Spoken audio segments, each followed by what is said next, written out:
Hello YouTube, this is Sonic DX W19 and today I'm gonna show you my friend Crow, his podcaster spellbook deck. Whatever, spellcaster, Yeah, prophecy, you know, slutty, prophecy, yeah. slutty people in weird outfits, whatever the hell. Yeah. Alright guys, so let's get right to it. Just so you guys know, don't bitch about it, it's not finished. I'm missing two stupid field spells, which I'm working on. They just haven't come in the mail yet, so let's get started. First of all, 3 of these. High Priestess of Prophecy. Need I say more? She's just really nice. Look at her. No, down to the fact it's really good. She just gets rid of all, pops. Easy to bust out. Easy for a badass level 7 XC that I don't have yet, but I'll work on it. So 3 of that. 3 Spellbook Magician of Prophecy. Why? Because he's pretty much a searcher. He works hand in hand with Spellbook of Secrets. And he's an essential in my eyes. A lot of people like using 2. I don't. I say go with 3 because he's just pretty good at running the deck. 3 Tempests of Prophecy. This is the last card I used 3 copies of. I actually thought about only using 1 originally, but it turns out to be a little better than I thought. Yeah, sometimes I guess it's supposed it could be a dead drop, but more than half the time for me, it just leads to a bigger monster, which is obviously High Priestess of Prophecy. 1 Justice of Prophecy. If ever I were to reduce the number of Temperance of Prophecy, it would probably be for 1 of these. Although I don't like it, I only use 1 for the moment because of, bottoms being so popular. But the fact of the matter is, make it happen. Activate 1 spellbook spell card, send this thing away, banish it, and you search out for both a spellbook spell card and a level 5 or higher light or dark, which to me is pretty awesome. It's pretty, I guess it's not broken, obviously it isn't, but it's still pretty good. Still don't like its attack though. Another card I really somewhat dislike, but I do think it's important, is Strength of Prophecy. Why? This thing just gets what you need back in the deck when you don't have it. It makes for good XC, a level adjuster for any spellcaster type. To me, that's somewhat handy. But to be totally honest, I'm probably going to get rid of this because it's not too great. But it's there for now. Like I said, I'm still waiting on certain things. Next up, obviously, staple monsters for me would be 2 Effect Veilers. Just because they're Effect Veilers, Tuner, level 1, Negators, pretty good. Cool. Next, 2 Breaker. I don't run the 3 because I think that's somewhat excessive, but I suppose I could. Now, they're pretty important in this deck because of the Spellbook of Wisdom. You know how that works, and they just make your opponent waste out cards. It's better for them to use Solemn on this card or Bottomless, just so that you guarantee yourself a safety from for your other big monsters. Plus, if he succeeds in staying, he just proves to be a big annoyance. Next up, here's something I just threw in, an Enderman.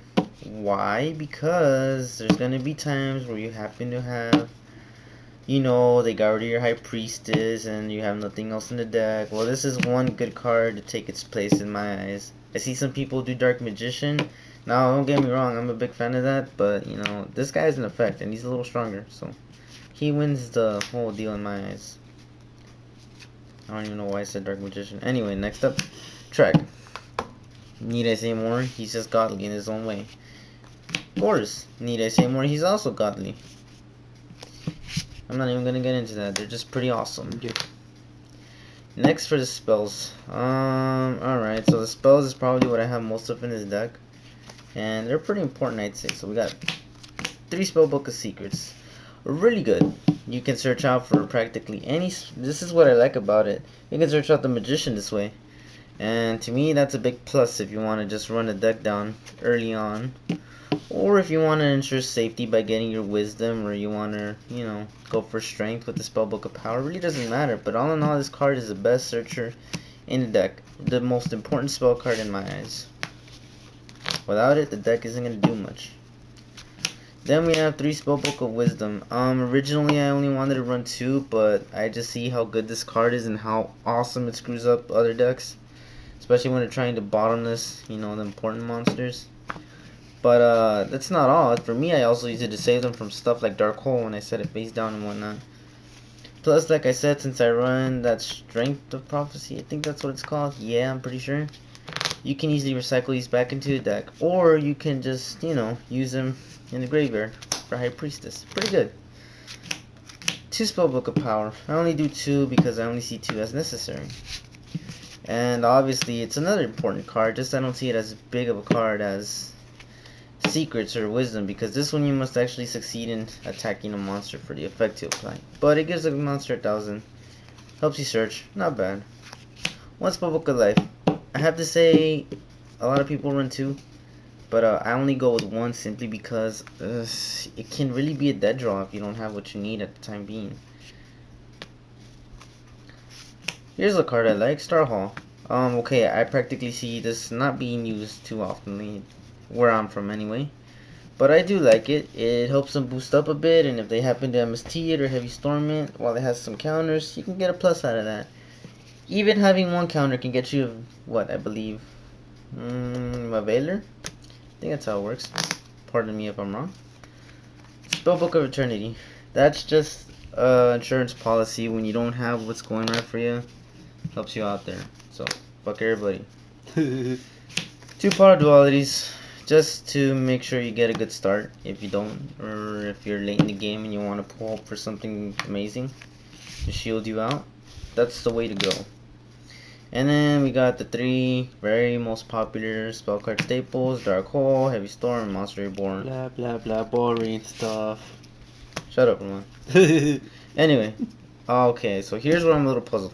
I haven't managed to fit too many traps in this deck, and I'm working on it, but I'm still debating on how I want the structure of the deck to go, so I'm just going to give them all in one good shot. Starlight Road, Mirror Force, Tori. Probably want to switch your Mirror Force out for another one, but in the meantime, it'll do. And obviously a Solemn Trio, Solemn Brigade, Solemn Clusterfuck, whatever you guys want to call it. Basic staples. Boring again. Shut up. So that's pretty much the deck as it is right now, and I do want to get more stuff for it, but whatever. That goes for the extra deck. The extra deck is probably the shittiest part about all of this, but it'll do. So the synchros first, because synchros are outdated. Scrap Dragon, Stardust, Arcanite, he's like my favorite, and TG. Just because I don't have Catastrophe at the moment. Fucking Catastrophe. That's it for synchros. Yay. Next up, XC. So we've got 2 Gachi Gachi, 1 Shining Elf, Wind Up Zen Mines, number 17 Leviathan Dragon, Acid Golem, except for rank 3s. And here's something interesting: Alchemic Magician. Do I bust this out all the time? No. But when I do, it kicks a lot of ass. So that's why. So don't give me shit about it. Photon, I'm not even gonna go for the name. Butterfly thing. Yeah, Butterfly Man. Utopia. Just because she's a little difficult to work with, I may replace her for something like Maestroke or Steel Swarm Roach, depending on how I feel. I don't really see Steel Swarm Roach as too amazing anymore, but he might be the one I'd pick in the end. I forgot about him. Quite never mind. And one of these guys. 2 of him. Okay, this one's probably gonna get booted out for Big Eye, which I'm waiting on in the mail. But in the meantime, he's alright. He just deals with back row really well if you can keep him from dying when he comes to the field. But I have pulled it off before. I'm not saying he's a super awesome card, but I mean, he's not bad either. I would definitely stick to 1 just in case I actually can benefit out of having him out on the field, which is probably a never. Not even gonna get into it with the token. Side deck. Alright. Second Enderman. Just because sometimes I want to run a chaos style build. He's there. Sorcerer. Don't give me shit. He's only here because he's my favorite spellcaster. And I don't care what anybody says. If you can pull him off, it's awesome. Chaos Sorcerer. Magical Exemplar. It's for monsters. Spellbook of Fate. It's only there because I like the way it looks. Being totally honest with you. I'll probably switch that out for something more. We all like our shinies. Okay, these I do intend to have on here. 2 Secret Villages. Those are intended. I really like these because, I mean, the deck can work on lockdown style. It can be quick, but, I mean, at the same time, it's not the preferred strategy I would advise anybody to go for. You know, it's just something I like to do on occasion. 2 Magical Dimension. I got them in Japanese because Japanese they are they're an ultra rare, so. one creature swap because I only see one as necessary every now and then. But it's so funny. I've never seen more people rage quit than when I decide to side in this and I get it to work. It's just so funny. Spellbook of Life. Spellbook of Life. And for the meantime, 2 bottomlesses. I like bottomless. It's pretty good. I think it's underrated. Okay, no, not anymore. Now it's overrated, but I don't know. See it as liking. Alright, guys, so granted my deck wasn't exactly, finished. That's what it was. That's what it was. I still like this build. If you don't think it looks in any way interesting, try it. Try it before you wail on me for it. Try it before throw. Exactly. So there was things incomplete about this deck, but that's it. Crow from Team Niners. Farewell, you fucks. Bye bye.